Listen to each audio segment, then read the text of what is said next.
So, but like you have what I would describe as a traditional NDE experience, and you have a lot of unique factors like the welcome center you described. That's fairly unique. I've never heard anything quite like that. Take us into that baseball game experience. What was that like? Well, first of all, when I first met my brother and I asked him what he did, one of the things he mentioned was I go to baseball games. So it was like I didn't realize. Okay, you gotta understand. I grew up in a denomination that was pretty much, they didn't, they believed in getting you saved, and pretty much anything after that was, we don't know about that. So maybe that's one of the reasons I really never wanted to read any of the books about going to heaven or anything like that. It was just maybe part of my upbringing.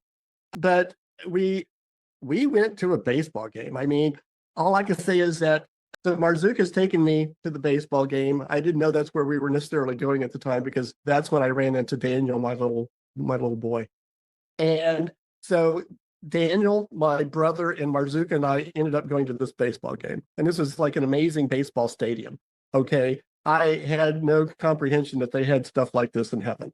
Okay, so we went to this game, and it's really kind of a traditional type of game, except you have to understand that the physics in heaven does not match the physics on earth. That's the best way I can describe this, because the pitchers could do things with a baseball that you can't do with a baseball here on earth. They could make the pitch go in a corkscrew type pattern, which made it really hard for the pitchers to hit or the batters to hit.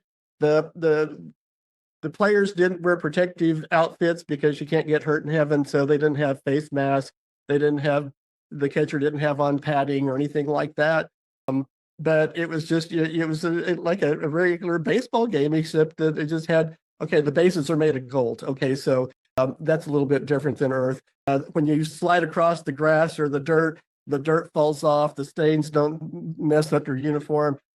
But it was like a typical baseball game, except it was in heaven, and there were a lot of people there.